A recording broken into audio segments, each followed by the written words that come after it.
places in this world you never want to venture.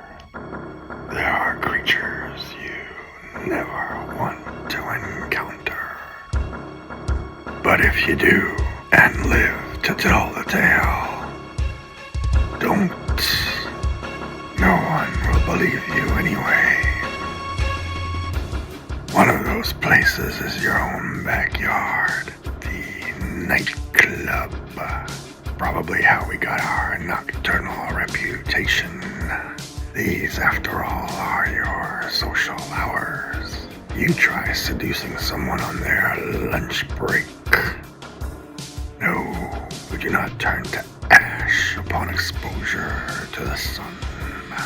Maybe if we travel to Venus, years, sometimes decades of avoidance does result in an immune deficiency of sorts to ultraviolet radiation. Sunburn is a bitch. A conscientious vampire never leaves home without a tube of 50 plus. And neither should you. One less weakness for you to exploit. But I'll let you in on a little secret. Vampires are made of flesh.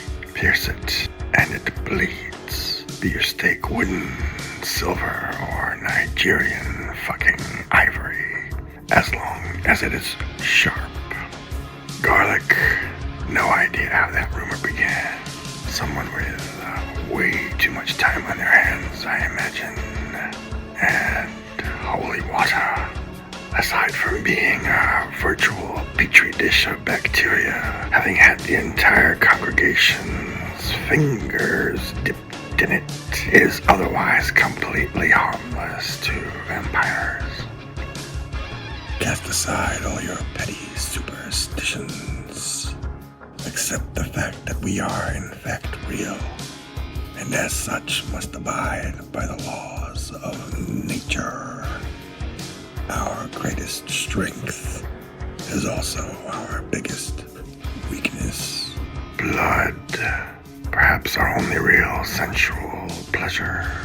Everything pales in comparison, but the quality can vary. Some blood is spat out as soon as it touches the palate. Some blood leaves an aftertaste that can linger for decades. Vampires have been known to go mad, seeking out a particular vintage. A fool's errand. No two humans taste alike.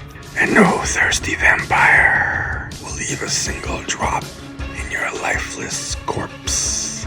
Humans are a single serving delicacy, which is why we are so particular in choosing a partner for the evening's death dance.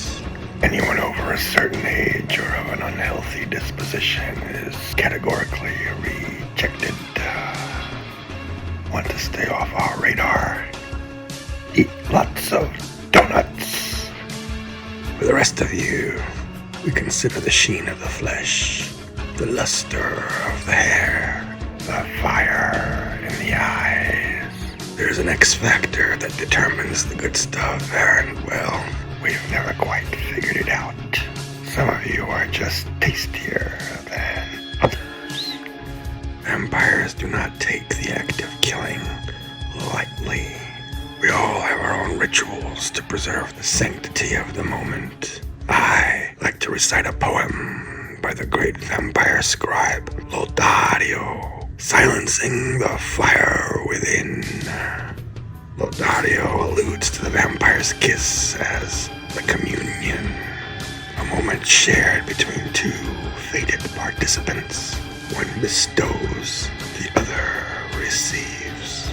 Your sacrifice is absolute and does not go unappreciated. Sure, it's not exactly voluntary, but that does not detract from your... I'm sorry, I'm having trouble keeping a straight face. You are fucking livestock.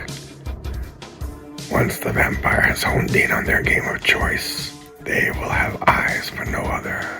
Only one obstacle remains. VAMPIREALM law decrees that the prey must be lured back to the lair or equally controlled environment. The vampire is never so vulnerable as in the act of feeding.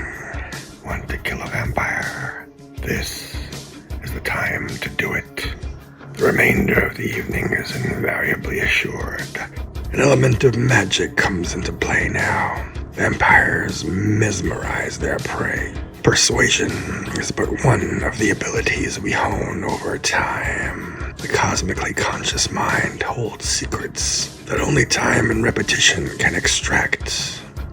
You call it ESP, we call it cognitive command. Some of our elders master telekinesis and even levitation. Yes, we can fly. There is no reason why you would not be able to do the same. Were your lives not so wretchedly short?